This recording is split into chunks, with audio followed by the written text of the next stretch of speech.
स्वागत है आपका हमारे चैनल BR एजुकेशन सेंटर में। दोस्तों आज हम पढ़ने जा रहे हैं क्लास 9 जो मैथ है। ये प्रकाशन है NCERT पैटर्न से मैं पढ़ा रहा हूँ। दोस्तों यदि डॉक्टर मनोहर प्रकाशन से आप पढ़ना चाहते हैं तो नीचे डिस्क्रिप्शन में लिंक है, जाकर उस पर क्लिक कर देख सकते हैं। यहाँ मैं क्या पढ़ाने जा रहा हूँ, पार्ट 1 है संख्या पद्धति प्रश्नावली 1A की बेसिक पढ़ाने जा रहा हूँ। तो चलिए देखते हैं। इसमें सबसे पहला क्या देखेंगे, प्राकृत संख्या क्या होती है, या इसे बोलते हैं प्राकृत संख्या। प्राकृत संख्या, या इसे एक नाम से और जानते हैं, उसका क्या नाम है, प्राकृतिक संख्या। इंग्लिश इसकी होती है नेचुरल नंबर। नेचुरल नंबर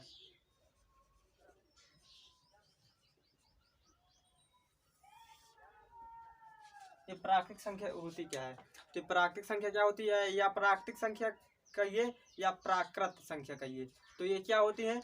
तो ये इसकी परिभाषा है कि ऐसी संख्याएं जो 1 से शुरू हो और अनंत तक चली जाए तो उसे क्या कहते हैं, उसे प्राकृतिक संख्या कहते हैं या प्राकृत संख्या कहते हैं। और इसको निरूपित किससे करते हैं, तो इसको कैपिटल N से निरूपित करते हैं।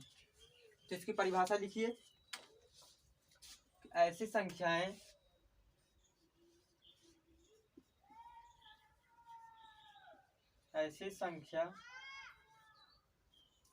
जो 1 से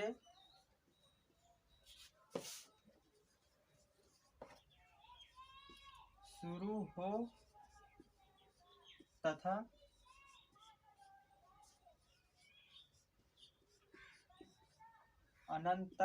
तक चली जाए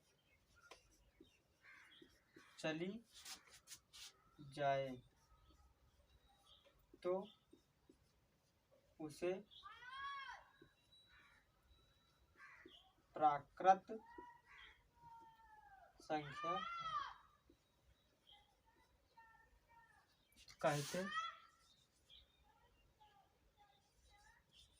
कहते हैं। ऐसी संख्या जो 1 से शुरू हो तथा अनंत तक चली जाए तो उसे क्या कहते हैं, उसे प्राकृतिक संख्या बोलिए या प्राकृत संख्या कहते हैं। तथा इनको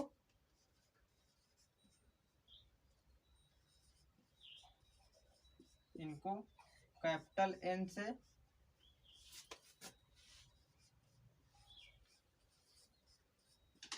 प्रदर्शित करते हैं। किससे प्रदर्शित करते हैं, कैपिटल N से। यहाँ प्रदर्शित बोलिए या निरूपित बोलिए या व्यक्त बोलिए, तीनों का काम यही होता है, इसको दर्शाना। तो परिभाषा क्या है कि ऐसी संख्या जो 1 से शुरू हो तथा अनंत तक चली जाए तो उसे क्या कहते हैं, उसे प्राकृतिक संख्या कहते हैं। तथा इनको कैपिटल N से प्रदर्शित करते हैं। जैसे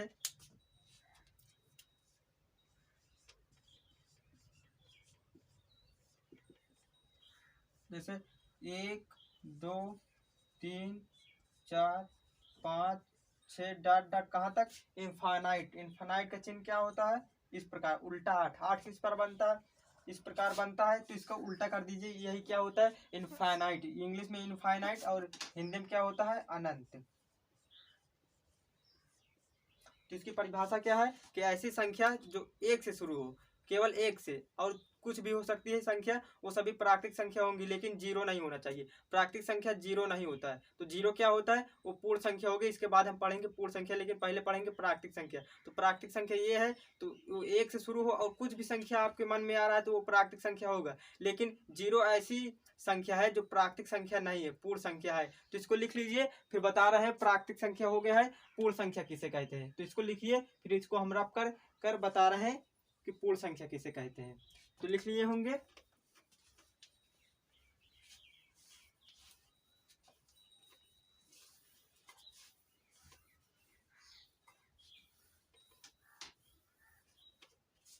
देखिए अब पूर्ण संख्या क्या होती है, इंग्लिश होती है होल नंबर। तो ये क्या होती है, अभी हमने प्राकृतिक संख्या के बारे में पढ़ा है ना, तो उसका थोड़ा सा उल्टा होता है। क्या होता है, तो उसी प्रकार परिभाषा बनाएंगे, लेकिन थोड़ा चेंज कर देंगे। क्या चेंज करेंगे कि ऐसी संख्या जो जीरो से शुरू हो। वहाँ क्या था, वहाँ एक था, लेकिन यहाँ क्या है, जो जीरो शुरू हो तथा अनंत तक चली जाए तो उसे क्या कहते हैं, उसे पूर्ण संख्या कहते हैं। बस यहाँ वहाँ बोले प्राकृतिक संख्या में एक से शुरू हो तथा अनंत तक चली जाए, और इसमें क्या बोलेंगे, जीरो से शुरू हो तथा अनंत तक चली जाए तो उसे क्या कहेंगे, उसे पूर्ण संख्या कहेंगे। तो चलिए इसकी डिफिनीशन लिखते हैं। दूसरा है क्या, पूर्ण संख्या। पूर्ण संख्या इंग्लिश क्या होती है, होल नंबर।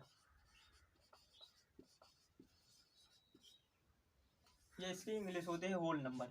तो इसकी परिभाषा लिखना चाहते हैं तो आपने से लिख लीजिए, नहीं तो मैं तो लिख रहा हूं। तो लिखेंगे क्या, ऐसी संख्या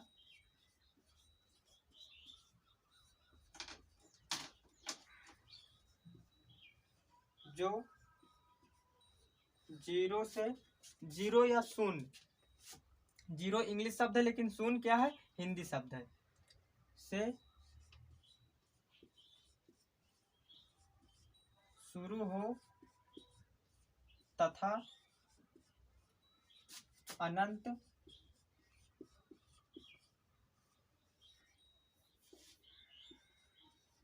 तक चली जाए तो उसे पूर्ण संख्या कहते हैं। डिफिनीशन क्या है कि ऐसी संख्या जो जीरो से शुरू हो तथा अनंत तक चली जाए तो उसे क्या कहेंगे, तो उसे पूर्ण संख्या कहते हैं। जैसे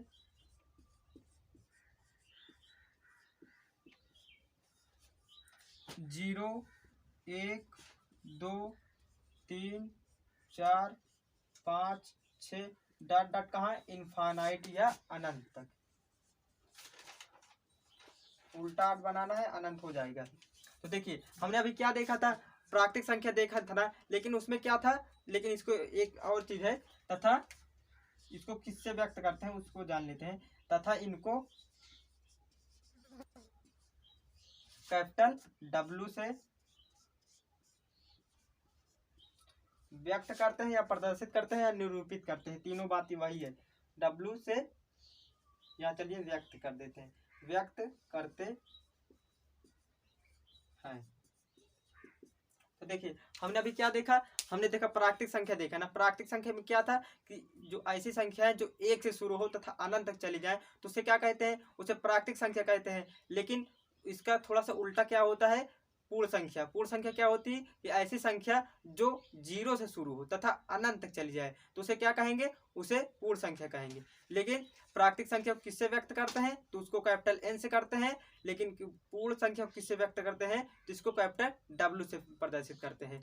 तो यहाँ एक प्रश्न आकर रुक जाता है कि प्राकृतिक संख्या में ऐसी कौन सी संख्या को जोड़ देने पर वह पूर्ण संख्या बन जाता है। तो अभी हमने देखा ना कि पहले देखिए प्राकृतिक संख्या होता क्या है। प्राकृतिक संख्या वह होता है जो एक से शुरू होता था अनंत तक चली जाए ना, और पूर्ण संख्या क्या होती है, जो जीरो शुरू हो तथा एक अनंत तक चली जाए तो उसे क्या कहेंगे, उसे पूर्ण संख्या कहेंगे। उसी प्रकार एक प्रश्न इसमें बन जाता है कि प्राकृतिक संख्या में ऐसी कौन सी संख्या जोड़ दें कि वो पूर्ण संख्या बन जाए। तो देखिए प्राकृतिक संख्या क्या होती है, यहाँ देखिएगा प्राकृतिक संख्या क्या होती है, जो एक से शुरू हो, दो, तीन, अनंत तक चली जाए। और पूर्ण संख्या क्या होती है, जो जीरो, एक, दो, तीन, यहाँ एक, दो, तीन, चार सभी है ना, लेकिन जीरो ऐसे सब ऐसे अंक है जिसको प्राकृतिक संख्या में मिला देने पर वो क्या बन जाता है, वो पूर्ण संख्या बन जाता है। समझ में आए दोस्तों, इस तरह के प्रश्न को आपको नहीं छोड़ना है, तो इसको नोट कर लीजिए। तो बढ़ते हैं आगे की ओर।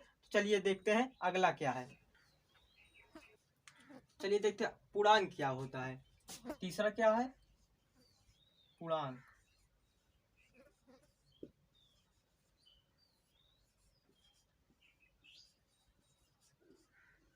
पूर्णांक संख्या इंग्लिश क्या होती है, इंटीजर नंबर। इंटीजर नंबर ये क्या होता है, पूर्णांक संख्या क्या होती है। तो तो ये पूर्णांक संख्या की परिभाषा है कि ऐसी संख्या जिसमें धनात्मक तथा ऋणात्मक और शून्य तीनों संख्याएं शामिल होती हैं तो उसे क्या कहते हैं, उसे पूर्णांक संख्या कहते हैं। तो इसको तो ये तो परिभाषा हो गई। तो अभी हम इसके बाद में जानेंगे कि इनके कितने प्रकार होते हैं और उनके प्रकार की परिभाषा क्या होती है, तो उसके बारे में जानेंगे। तो अभी केवल अभी क्या जानेंगे, पूर्णांक संख्या। आगे चलेंगे तो इनके प्रकार को भी जानेंगे। तो देखिए, तो पहले देखेंगे पूर्णांक संख्या किसे कहते हैं, इसके परिभाषा क्या होती है। तो इसकी परिभाषा होती है कि ऐसी संख्या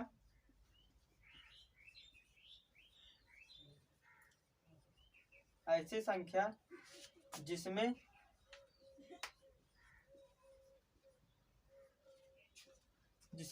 धनात्मक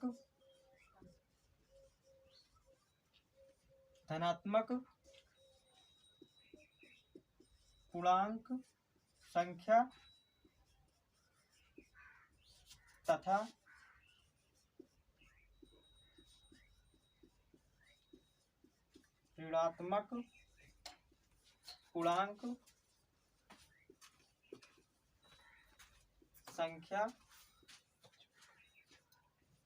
और शून्य तीनों संख्याएं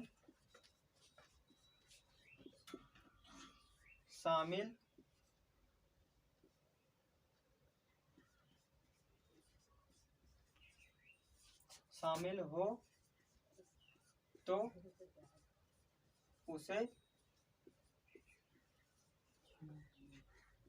पूर्णांक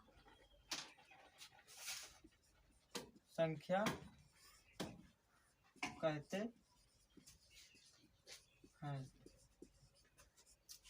परिभाषा क्या है कि ऐसी संख्या जिसमें धनात्मक पूर्णांक संख्या तथा ऋणात्मक पूर्णांक संख्या और शून्य पूर्णांक संख्या, इसके आगे लिखना क्या, इसके आगे लिखना इसको पूर्णांक संख्या, शून्य पूर्णांक संख्या तीनों संख्याएं शामिल हो तो उसे पूर्णांक संख्या कहते हैं।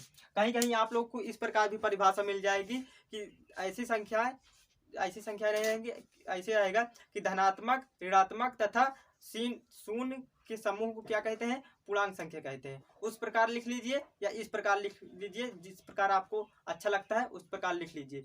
तो देखिए, अब ये तो पूर्णांक की परिभाषा हो गई। तो अब हम जानेंगे पूर्णांक के कितने प्रकार होते हैं। तो ये भी प्रश्न में पूछ सकता है कि पूर्णांक के कितने प्रकार है। तो आप लोग को बताना है कितना बताना है, 3। लेकिन कौन कौन से होते हैं तो इसको हम बताते हैं। इसको पहले आप लोग नोट करिए, इसके यहाँ थोड़ा जगह है, इसको लिखते हैं। क्या लिखेंगे, पूर्णांक संख्या कितने प्रकार की होती हैं, 3 प्रकार की होती है। पूर्णांक संख्या कितने प्रकार की होती है, 3 प्रकार की होती है। इसको लिख लीजिए, इसके नीचे क्या लिखेंगे, जितना हम लिखाएंगे उसके बाद। तो इसको लिखिए, फिर इसको हम रफ कर रहे हैं। तो चलिए इसको आप रफ कर दे रहे हैं।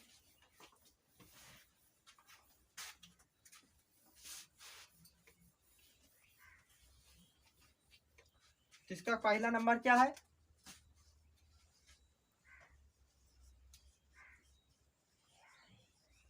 धनात्मक पूर्णांक संख्या, और इसका दूसरा नंबर है ऋणात्मक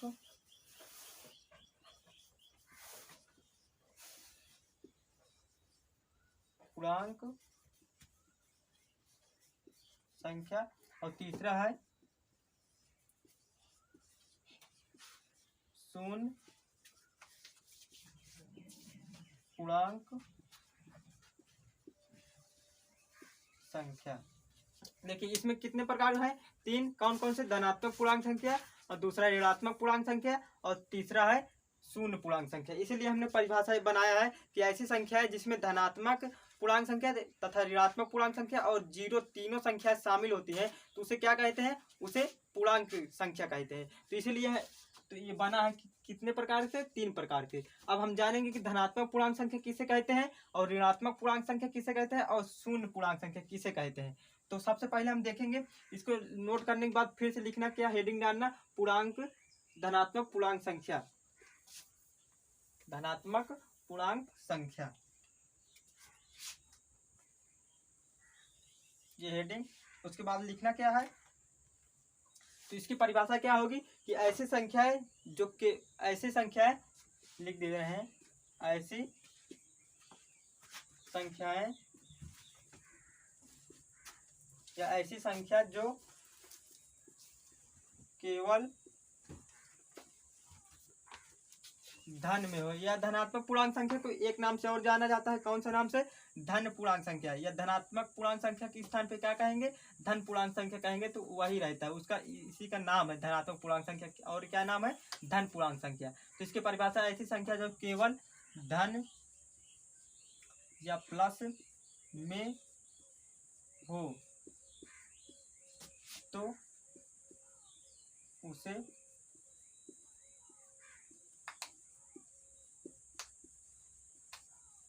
धनात्मक पूर्णांक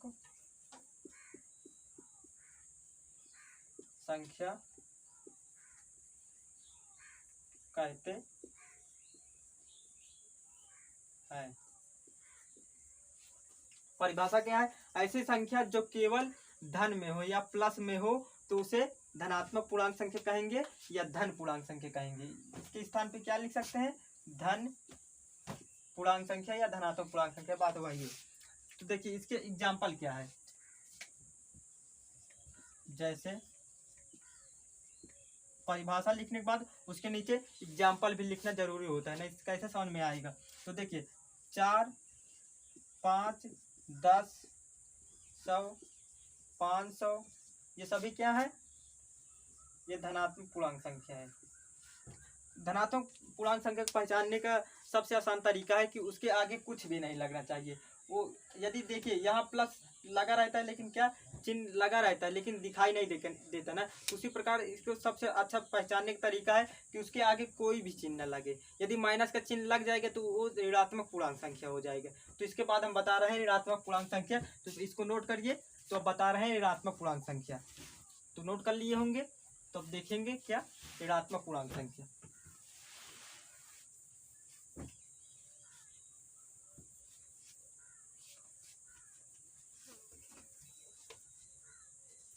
दूसरा क्या है,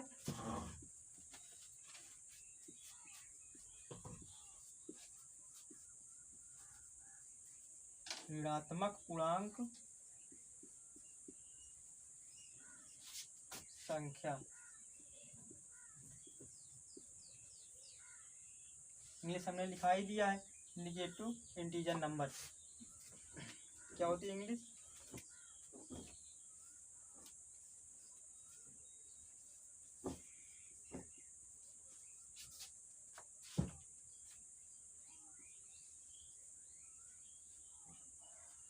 और number NUMBER, negative integer number. तो देखिए ये क्या होती हैं, तो जो अभी हमने पढ़ा है ना वो पॉजिटिव इंटीजर नंबर है। उसकी स्पेलिंग लिख लेना, क्या है, पॉजिटिव इंटीजर नंबर।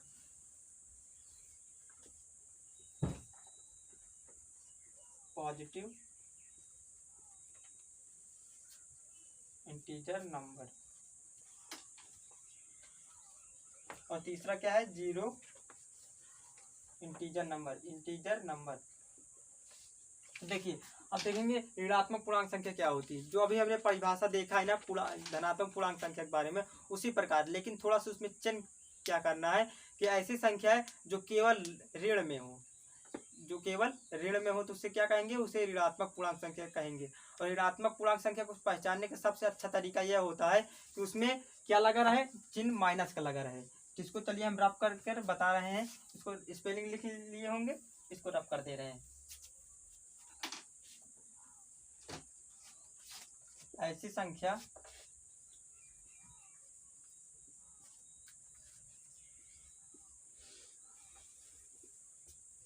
जो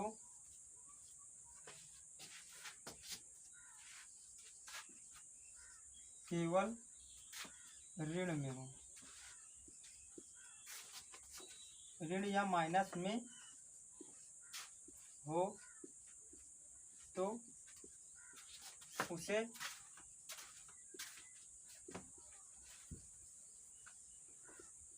ऋणात्मक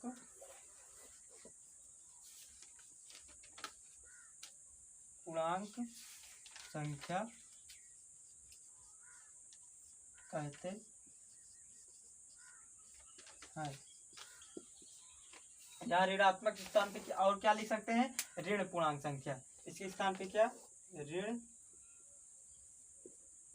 पूर्णांक संख्या। इसके स्थान पे या ऋणात्मक पूर्णांक संख्या कहिए या ऋण पूर्णांक संख्या कहिए, बात वही है। तो इसकी परिभाषा क्या है, ऐसी संख्या जो केवल ऋण में हो तो उसे क्या कहेंगे, उसे ऋणात्मक पूर्णांक संख्या कहेंगे। जैसे एग्जाम्पल,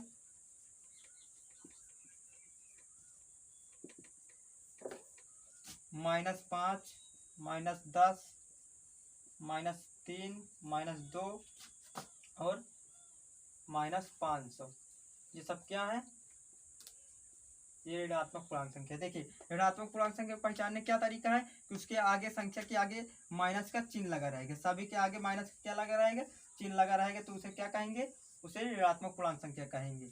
आप लोग इस प्रकार नहीं बनाना, मैं समझाने के लिए गोला खिंचाया हूँ, तो समझ में आया। तो चलिए अब देखते हैं तीसरा क्या है, जीरो यानी कि शून्य पूर्णांक संख्या किसे कहते हैं। तो इसको हम रफ कर दे रहे हैं, लिखिए, और फिर रफ कर दे रहे हैं, तो बता रहे हैं शून्य पूर्णांक संख्या।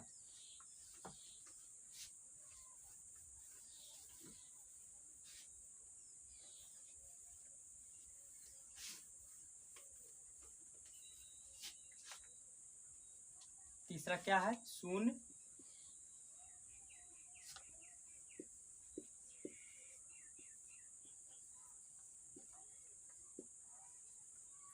पूर्णांक संख्या। इंग्लिश क्या लिखा है था हमने, जीरो इंटीजर नंबर, तो यहाँ हम इंग्लिश नहीं लिखेंगे। देखिए शून्य पूर्णांक संख्या की परिभाषा क्या है,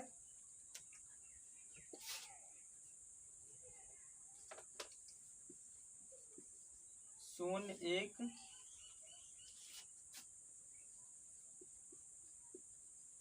पूर्णांक संख्या है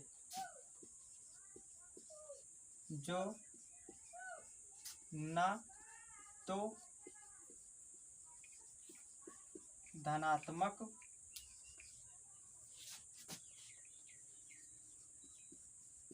पूर्णांक संख्या है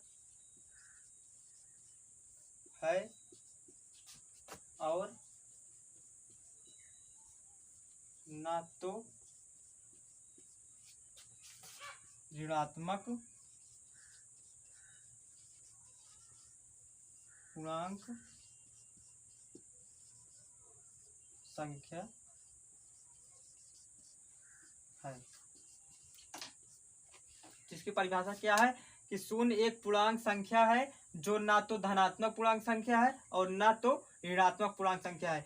यदि आप लोग कभी ये देखे हैं कि माइनस में जीरो कभी नहीं देखे ना, इसलिए इसकी परिभाषा होती है कि ये तो न धनात्मक पूर्णांक संख्या होता है और ना ही ऋणात्मक पूर्णांक संख्या है। जीरो केवल जीरो होता है, न उसके आगे प्लस लगा रहता है न माइनस लगा रहता है। ठीक है, तो इसकी परिभाषा लिख लीजिए। तो आगे बढ़ते हैं हम लोग। देखिए एक बात यहाँ और जानना है कि पूर्णांक संख्या को किससे व्यक्त करते हैं, इसको थोड़ा सा हम रफ कर बता रहे हैं। जहाँ आप लोग पूर्णांक संख्या की परिभाषा लिखे हैं ना, उसके नीचे इसको लिखना है।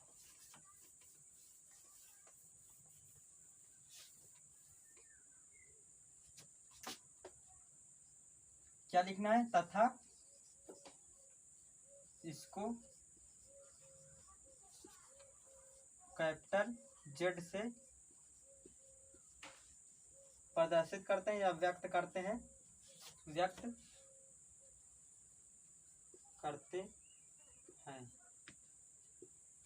तो आप लोग के मन में सवाल उठा होगा कि इसको जेड से क्यों प्रदर्शित करते हैं। अभी तो हमने पढ़ा था प्राकृतिक संख्या और पूर्ण संख्या, उसमें कैपिटल एन शुरू था, तो उसको हमने बताया था कि कैपिटल एन से प्रदर्शित करते हैं। और जब होल नंबर पढ़ा था उसको शुरू हुआ था डब्ल्यू से, तो हमने बताया था कि इसको कैपिटल डब्ल्यू से प्रदर्शित करते हैं। तो यहाँ आप क्यों बता रहे हैं कि ये कैपिटल जेड से प्रदर्शित किया जाता है, और वहाँ तो शुरू था आई से। तो ये मायने नहीं रखता कि उसको शुरू किससे हो। कभी कभी ऐसा हो जाता है कि शुरू तो किसी और अंग्रेजी शब्द से होता है, लेकिन उसको निरूपित किसी अन्य शब्द से करते हैं, जिसको कैपिटल जेड से करते हैं। तो कैपिटल जेड से क्यों करते हैं, तो देखिए कैपिटल जेड जो है जर्मन शब्द है। कौन सा शब्द है, जर्मन शब्द है, जिसमें जेहलीन क्या है, जेहलीन शब्द से लिया गया है। अब जेहलीन का मतलब क्या होता है, जेहलीन का मतलब होता है गिनना। जेहलीन का मतलब क्या होता है, गिनना, और जहल का मतलब होता है संख्या। समझ में आया, तो इसको कैपिटल जेड से प्रदर्शित करते हैं। समझ में आया, तो जो लिखा है इसको कहाँ लिखना है, जहाँ पूर्णांक की परिभाषा लिखे हो उसके नीचे इसको लिखना है। यदि पूछेगा कोई कि इसको कैपिटल जेड से क्यों प्रदर्शित किया जाता है, तो आप लोग को बताना है क्योंकि ये जेड जर्मन शब्द है, जिसमें जेहलीन शब्द से लिया गया है। और जेहलीन का अर्थ क्या होता है, गिनना, और जहल का अर्थ क्या होता है, संख्या होता है। समझ में आया, तो चलिए इसको मेट कर हम क्या बता रहे हैं, परिमेय संख्या। तो इसको रफ कर दे रहे हैं हम।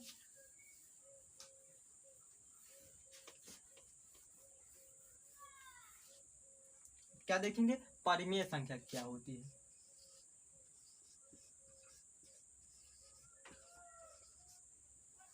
परिमेय संख्या, इसकी इंग्लिश क्या होती है,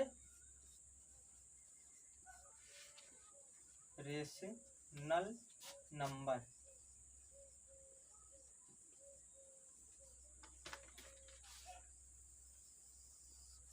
इसकी इंग्लिश क्या है, रेशनल नंबर, परिमेय संख्या। तो ये क्या होती हैं, तो परिमेय संख्या की परिभाषा है कि ऐसी संख्या जो पी बाई क्यू के रूप में लिखा जा सके, तो उसे क्या कहते हैं, उसे परिमेय संख्या कहते हैं। लेकिन उसका जो हर होता है वो जीरो नहीं होना चाहिए। तो ऐसे थोड़ा कम समझ में आया होगा, तो इसको परिभाषा से पढ़ते हैं तो अच्छे तरीके से समझ में आएगा।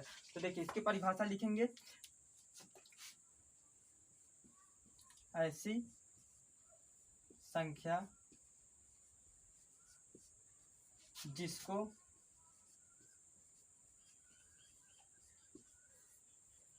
अंश व हर या पी बाई क्यू के रूप में लिखा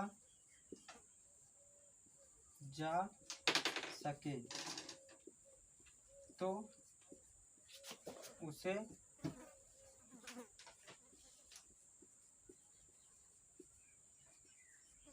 परिमेय संख्या कहते हैं। लेकिन इसको पहले लेकिन हटाते हैं, तथा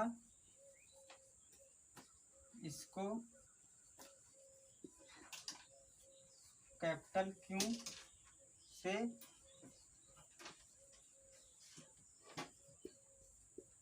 प्रदर्शित करते हैं। लेकिन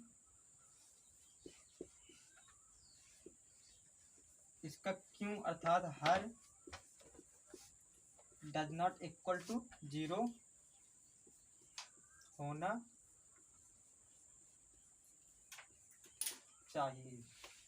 तो देखिए इसकी परिभाषा क्या है, पहले तो हम देख रहे हैं परिमेय संख्या। तो परिमेय संख्या पढ़ रहे हैं तो इसकी परिभाषा देखिए, परिभाषा क्या है, ऐसी संख्या जिसको अंश व हर के रूप में। अब देखिए अंश व हर क्या होता है, अंश व हर के रूप में या पी बाई क्यू के रूप में लिखा जा सके, तो उसे क्या कहते हैं, उसे परिमेय संख्या कहते हैं। तथा इसको कैपिटल क्यू से प्रदर्शित करते हैं। और क्या होता है, लेकिन क्यू मतलब हर does not equal to zero होना चाहिए। तो देखिए अंश व हर किसे कहते हैं, तो कोई भी संख्या लिखी रहती है तो वो अंश व हर में संख्या लिखी रहती है। जैसे 4/3 है तो ये किस रूप में लिखी है, अंश व हर के रूप में लिखी है। तो देखिए ऊपर वाला जो सबसे ऊपर वाला होता है उसे अंश बोलते हैं, और जो नीचे होता है उसे हर बोलते हैं। तो ऊपर वाले क्या बोलते हैं, अंश, और नीचे वाले क्या बोलते हैं, हर। तो जो इस प्रकार संख्याएं लिखी जाए अर्थात अंश व हर के रूप में लिखी जाए तो उसे क्या कहते हैं, उसे परिमेय संख्या कहते हैं। और तो चलिए देखते हैं, फोन आ गया था उसके लिए सॉरी। मैं तो चाहता हूँ कि मेरी वीडियो एक भी सेकंड के लिए न रुके, क्योंकि यदि वीडियो रुक जाती है तो आप लोग को पढ़ने में अच्छा भी नहीं लगता और आपका मन भटक जाता है। तो मैं कितना भी कोशिश करूँ कोई में कोई फोन लगा ही देता है, तो उसके लिए क्षमा चाहता हूँ दोस्तों। यहाँ से फिर से शुरुआत करता हूँ। देखिए, इसको कैपिटल आर से क्यों प्रदर्शित करते हैं, क्योंकि अगर कैपिटल आर से प्रदर्शित कर देंगे ना तो वास्तविक संख्या हो जाएगा, क्योंकि वास्तविक संख्या की इंग्लिश क्या होती है, रियल नंबर होती है ना। तो इसलिए इसको कैपिटल आर से प्रदर्शित नहीं करेंगे, किससे करेंगे, कैपिटल क्यू से करेंगे। ये कहीं कहीं इसको कैपिटल एन से भी लिखा रहता है, तो इसके लिए बहुत ही लड़के कंफ्यूज रहते हैं। लेकिन आप लोग को क्या लिखना है, कैपिटल क्यू से लिखा है, प्रदर्शित करना है। ठीक है, यदि कोई और पूछ रहा है तो सही पूछ लें, क्योंकि मैं भी कंफ्यूज हूँ कि इसको कैपिटल आर से प्रदर्शित करते हैं या कैपिटल क्यू से प्रदर्शित करते हैं। क्योंकि जब मैं 9 की NCERT पैटर्न उठाया था ना तो उसमें देखा तो इसमें कैपिटल क्यू से प्रदर्शित किया था, लेकिन जब 10 में मैं डॉक्टर मनोहर ने प्रकाशन लिया था तो उसमें क्या था, कैपिटल आर से प्रदर्शित करते हैं। तो आप लोग फिर से एक बार कहीं से और अपने बड़े भाइयों से पूछ लेना कि इसको किस प्रकार प्रदर्शित करते हैं, क्योंकि मैं भी इसमें कंफ्यूज हूँ कि आप लोग को मैं किसको बताऊँ। तो मैं आपको दोनों बता रहा हूँ, लेकिन आपको ज़्यादा किस पर फोकस करना है, कैपिटल क्यू से प्रदर्शित करते हैं। ठीक है, तो इसकी परिभाषा लिख लीजिए। अब इसका एग्जाम्पल क्या लिखते हैं, तो इसको लिखिए, तो इसके बाद बताता हूँ एग्जाम्पल क्या है इसका। तो इसके लिखने के बाद इसके नीचे ही लिखना है।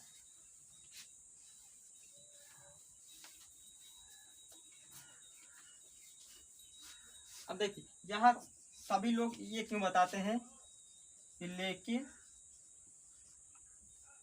क्यों जो होता है यह does not equal to zero, मतलब बराबर नहीं होना चाहिए किसके, जीरो के। तो ये क्यों होता है, तो देखिए पी बाई क्यू क्या होता है, पी बाई क्यू ये होता है।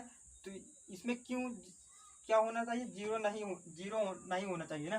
तो देखिए यहाँ अगर हम जीरो किसी भी संख्या में रख देंगे तो उसका मान कभी निकलेगा नहीं, वो कटेगा नहीं, उसका मान इनफाइनाइट आ जाएगा। इसीलिए क्या कहते हैं इसको, इसका क्यों does not equal to zero.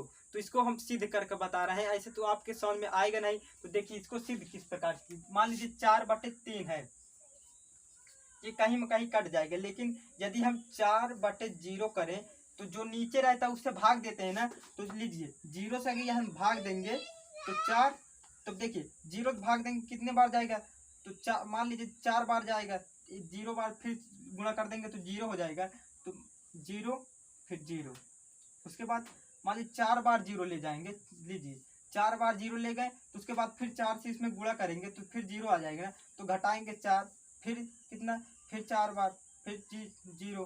तो ये 4 से बच जा रहा है, कभी कटेगा नहीं। तो इसीलिए इसका कहते हैं Q does not equal to zero. ठीक है, तो आप लोग को समझ में आया है कि इसको Q does not equal to zero क्यों नहीं करते हैं। ठीक है, तो समझ में आया क्या हमने बताया, एक बार फिर से रिवीजन करते हैं कि इसका जो परिमेय संख्या होती है तो वो क्या होती है, अंश व हर के रूप में लिखा जा सके, और उसका जो क्यों होता है अर्थात हर और जीरो बराबर जीरो नहीं होना चाहिए, इसलिए इसको कहते हैं does not equal to zero. वो होता है इंग्लिश शब्द हो जाता है। तो इसको समझ में आ गया। इसका एग्जाम्पल क्या है, परिभाषा हम देख लिए हैं, इसका एग्जाम्पल क्या है। अब 7/2 -7/2 भी हो जाएगी, कोई दिक्कत नहीं, -7/2 हो जाएगा तो कोई दिक्कत नहीं, ये भी परिमेय संख्या है। और 4/2 ये भी परिमेय संख्या है, और 22/7 भी परिमेय संख्या है, और यही सभी क्या है, और √4 ये भी परिमेय संख्या है। लेकिन आप लोग को ये बताया होगा कि रूट में जो संख्याएं लिखी रहती हैं वो अपरिमेय संख्या होती हैं। अपरिमेय संख्या कब पढ़ेंगे, इसके जब नेक्स्ट पार्ट आएगा प्रश्नावली 1B में तो उसमें पढ़ेंगे। इसमें परिमेय संख्या, उसमें जब जाएंगे तब उसमें हम अपरिमेय संख्या के बारे में चर्चा होगा, लेकिन यहाँ क्या है, परिमेय संख्या के बारे में पूरा चर्चा हो रहा है। तो ये 22/7 परिमेय संख्या है, और √4 भी परिमेय संख्या है, क्योंकि इसका मान पूर्णतः निकल आ रहा है ना। रूट का मतलब क्या होता है, उसमें 2 जोड़ा बनकर निकले ना, तो 4 को हम 2 × 2 निकाल सकते हैं ना, और रूट का मतलब वो जोड़ा बन की संख्या निकलना चाहिए। तो एक जोड़ा बन गया ना, तो यहाँ 2 निकल सकता है ना, तो 2 कुछ नहीं बचा, उसके नीचे क्या होता है, 1 होता है, तो ये 2/1 लिख गया, P/Q के रूप में लिख गया ना। तो इसीलिए √4 परिमेय संख्या है। रूट में जरूरी नहीं कि रूट में संख्या जो लिखी है अपरिमेय संख्या हो, वो परिमेय संख्या भी हो सकती है, लेकिन आप लोग को उसको चेक कर लेना है कि वो रूट से निकल रही है कि नहीं निकल रही है। बस इतना सा छोटा सा बात आप लोग को ध्यान रखना है, ठीक है। तो इसको नोट करिए। अब बता रहे हैं अगला क्या है। देखिए तुल्य परिमेय संख्या क्या होती है, क्या तुल्य परिमेय संख्या क्या होती है।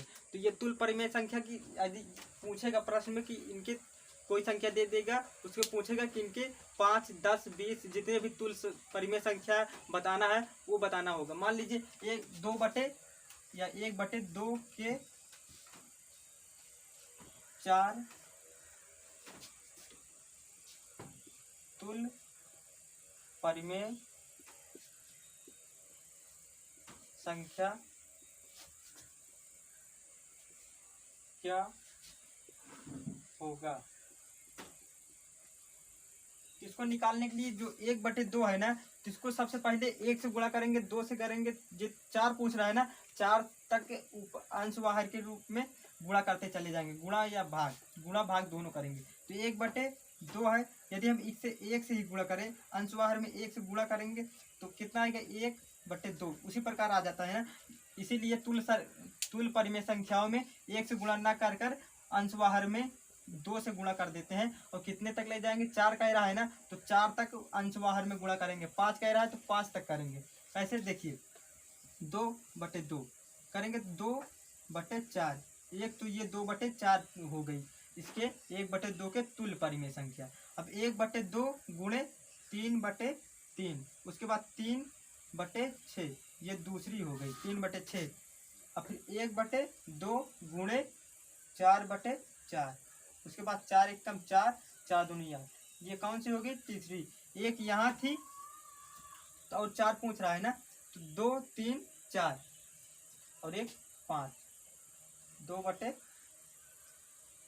1/2 गुणे 5/5 बराबर 5 एकम 5 और 5 गुना 10। तो 1, 2, 3, 4, तो 4 तुल्य परिमेय संख्या कह रहा है ना। तो 1/2 की कैसे लिखेंगे इसका आंसर, 1/2 के 4 तुल्य परिमेय संख्या बराबर, पहले 2/4 है तो 2/4 कामा कर 3/6, फिर 4/8, फिर 5/10। तुल्य परिमेय संख्या में यदि निकाल रहे हैं उसके बाद इस प्रकार निकाला जाता है। यदि यहाँ 4 कह रहा था ना तो हमने 4 निकाला, अगर 10 कहेगा 20 कहेगा तो उस प्रकार ये 4 निकल आया तो और निकाल सकते हैं, जितना कहेगा इसी प्रकार निकाल लेंगे। लेकिन इसको जब हल करने के बाद जो ये तुल्य परिमेय संख्या आती है तो इसको काटने पर जो जिसका निकाल रहे हैं 1/2 सभी में आना चाहिए। देखिए काट कर देख रहे हैं, यदि हम इसको 2 से काटेंगे तो 2 एकम 2, 2 दूनी 4, यहाँ 1/2 आ गया। तो यहाँ क्या लिखा है 1/2। अब यहाँ देखिए 3 से काटेंगे 3 एकम 3, 3 दूनी 6, 1/2। 4 से काटेंगे तो 4 एकम 4, 4 दूनी 8, 5 से काटेंगे 5 एकम 5, 5 दूनी 10, सभी में 1/2 आ रहा है ना। तो यही होती है तुल्य परिमेय संख्या है, ठीक है। इसको नोट करिए और बता रहे हैं हम अगला। चलिए दोस्तों इस वीडियो को यहीं समाप्त करते हैं। ये पार्ट नंबर 1 था। जब मैं पार्ट दूसरा लाऊंगा तो वहाँ परिमेय संख्याओं के बीच परिमेय संख्या किस प्रकार निकाला जाता है वहाँ इस प्रश्न को बताऊंगा और पूरा प्रश्नावली बताऊंगा। प्रश्नावली में 4 प्रश्न है तो वहाँ आगे यदि यहाँ पूरा बता दूंगा तो वहाँ 4-5 मिनट में हो जाएगा, इसीलिए मैं इसको ना बताकर उसमें बताता हूँ। तो इसमें भी टाइम कम हो जाएगा, उसमें ज़्यादा हो जाएगा, तो इसमें पढ़ने में सही रहेगा। तो चलिए मिलते हैं जल्द ही पार्ट नंबर दूसरे में। यदि वीडियो अच्छा लगा है तो वीडियो को लाइक कर दीजिए और चैनल को सब्सक्राइब कर ऑल नोटिफिकेशन पर रख लीजिए, ताकि जब भी मैं पार्ट नंबर दूसरा बनाऊं अपलोड करूं उसकी नोटिफिकेशन आपको सबसे पहले मिल जाए। तो चलिए मिलते हैं जल्द ही पार्ट नंबर दूसरे में, तब तक के लिए नमस्कार दोस्तों।